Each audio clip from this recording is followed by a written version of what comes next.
राजा परीक्षित ने श्री सुखदेव जी महाराज को पूछा, सरकार, ऋषभदेव जी आत्माराम और परम ज्ञानी थे,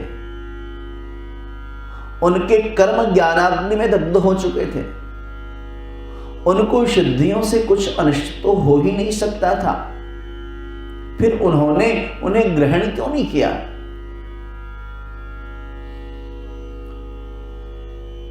परमहंस सुखदेव कहते हैं, राजन तुमने ठीक कहा,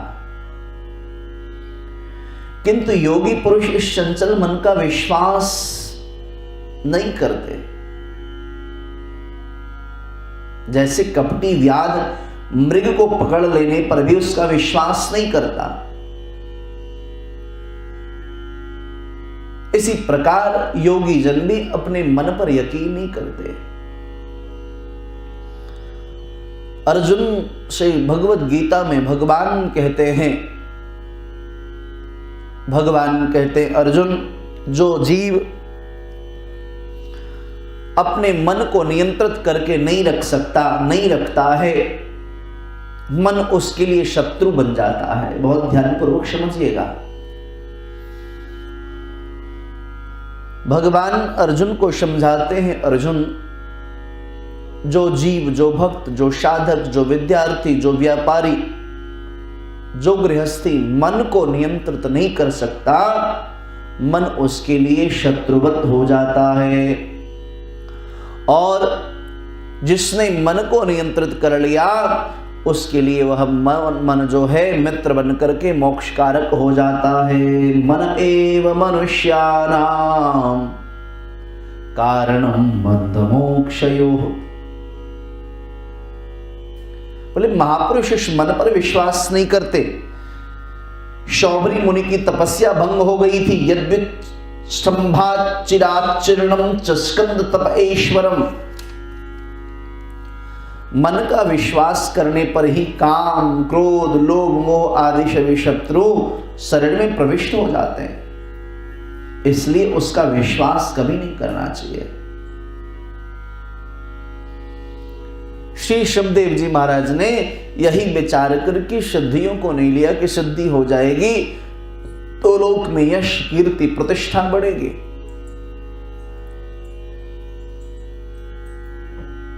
और श्रीमन चैतन्य महाप्रभु पाद कहते हैं, प्रतिष्ठा सुकरी विष्ठा, सब कुछ नष्ट हो जाएगा। इसलिए ऋषभदेव जी ने यह विचार करके सिद्धियों को ग्रहण नहीं किया।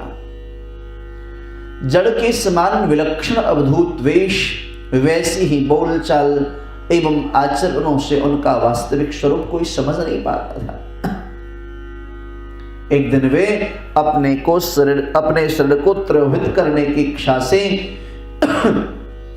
योगियों के देह त्यागने का मार्ग प्रदर्शित करते हुए वहां से उठकर के चल पड़े। उस समय उनको अपने देह का अनुसंधान न था। प्रकृति की इच्छा से उनका शरीर इधर उधर घूमता हुआ देव योग से दक्षिण देश कर्नाटक में जा पहुंचा। वहां उन्होंने एक बगीचे में जाकर अब तो न बोलना है और न कुछ खाना ही है, ऐसा विचार करके मुख में एक पत्थर का टुकड़ा डाल लिया और वहां वे उन्मित्त के समान निर्वस्त्र नग्न होकर इधर उधर भ्रमण करने लगे। देव योग से उसी समय वन में भयंकर आग लग गई और अग्निदेव ने ऋषभदेव के साथ सारे वन को भस्म कर दिया। श्री ऋषभदेव जी का शरीर जलाने में अग्नि का सामर्थ्य न था। वह उनकी इच्छा से स्वयं तिरोहित हो गया। अग्नि में इतनी सामर्थ्य नहीं थी कि वह ऋषभदेव जी के शरीर को भस्म कर देता। अग्न्यादिभिर्न हन्येत मुनिर् योगमयं बभूव। इसके अनुसार योगी का शरीर अग्नि, जल आदि के द्वारा नष्ट नहीं किया जा सकता। अतः शरीर अग्नि से दग्ध हुआ, यह व्याख्या करना उचित नहीं है। ऋषभदेव के अद्भुत चरित्र को सुनकर कर्नाटक देश का राजा अरहत उनका रहस्य समझ न सका। भवितव्यतावश मोहित हो अपने विशुद्ध धर्म का परित्याग कर शास्त्र निंदित पाखंड मत के प्रचार में वह लग गया। महाराज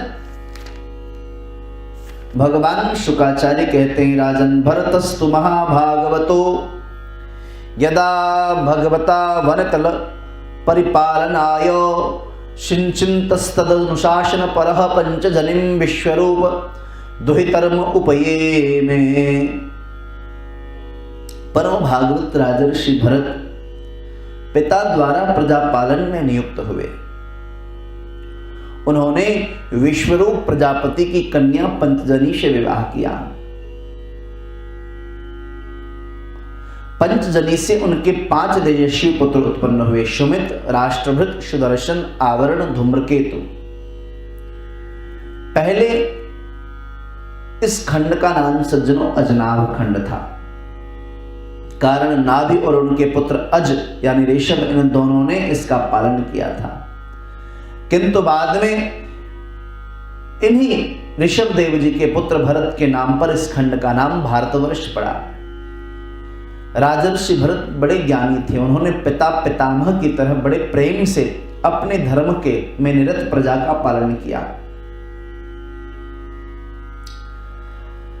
राजर्षि भरत ने 10,000 वर्षों तक धर्मपूर्वक पृथ्वी का पालन किया। तत्पश्चात अपने पुत्रों में राज्य को यथोचित बंटवारा कर स्वयं तप करने के लिए सकल संपदाओं से परिपूर्ण अपने राजभवन का त्याग कर पुराश्रम में चले गए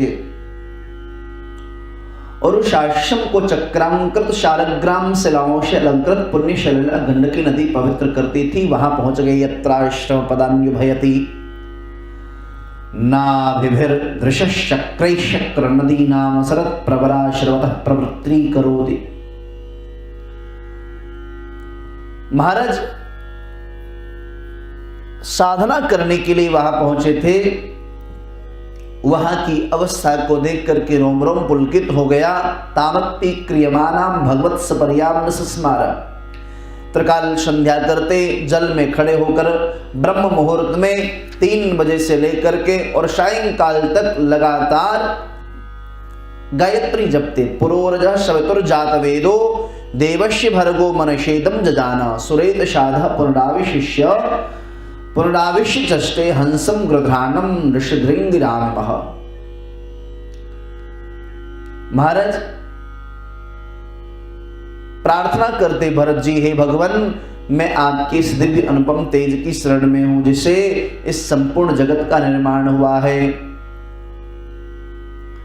जिसमें प्रविष्ट होकर आप सदा अपने अंशभूत जीव को देखा करते हैं, किंतु भागा यह जीव आपको नहीं देख पाता। महाराज प्रार्थना कर रहे थे। एक दिन की बात, वो भजन कर रहे थे जल में खड़े होकर के। उसी समय एक गर्भवती हिरणी वहां जलपान करने के लिए सज्जनों आई। जलपान कर ही रही थी कि वहां पर एक सिंह ने दहाड़ लगाई। गर्भवती हिरणी भय के मारे उसने उसी सरोवर में छलांग लगा दिया। उसके गर्भस्थ शिशु ने जल में ही जन्म ले लिया। हिरणी ने तो एक गुफा में जाकर के शरण का त्याग किया, लेकिन हिरणी का बच्चा हिरण बहता जा रहा था। भरत जी की दृष्टि पड़ी, करुणा से नेत्र छलक गए। शरण्यस्य परित्यागो महापातक भवेत्। बोले शरणागत के त्याग से बड़ा महापातक और बात कोई जगत में दूसरी हो नहीं सकती। कोई शरण में आए और उसका परित्याग कर देने से संसार में सबसे बड़ा पाप लग जाता है। और यह मेरी शरण में आया है, मैं इसका त्याग करूंगा तो महापाप लग जाएगा। क्रियायाम निर्वृत्य मानायामंतराले प्युत्थाय योत्थाय यदेनमभिचिक्षीत तर्हि वावस वर्षपतिः प्रकृतस्थेन मनसा तस्मा आशीष आसास्ते श्वस्तस्ताद्वसते श्रवत इति। उसकी सेवा में सम्मिलित हुए। जहां 200 माला होता था, 2 माला सज्जनों से इस रह गया। एक दिन हिरण की टोली को देख करके वह हिरण का बच्चा उन्हीं के साथ हो लिया। भरत जी को चिंता सताने लगी कि कोई मृग तो नहीं खा गया, कोई सिंह तो नहीं खा गया। महाराज उसकी चिंता करते करते शरीर का त्याग किया। अगले जन्म में महाराज मृग योनि को प्राप्त हुए। जब मृग बने तो बहुत मन में पीड़ा हुई, ग्लानि हुई, ये क्या किया मैंने।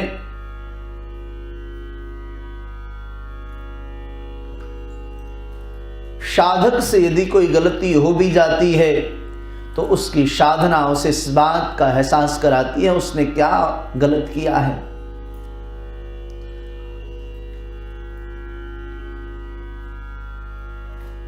भरत जी के नेत्रों से अश्रु की धारा बहने लगी। मैंने समस्त परिवार की आसक्ति का त्याग कर एकांत वन में निवास किया था। मेरा प्रत्येक प्रहर भगवान की आराधना में ही व्यतीत होता था, किंतु न जाने किस दूरदृष्टि के कारण मेरा मन मृग शावक में आसक्त हो गया और मैं अपने लक्ष्य से पृथक हो गया। अब मैं क्या करूं। इस प्रकार अंतर्निहित तीव्र वैराग्य की भावना से प्रेरित हो राजर्षि भरत अपनी मृगी माता का परित्याग कर अपने जन्म स्थान कालंजर पलवत से सालग्राम क्षेत्र में प्रवाहित गंडकी नदी के तट पर आ गए।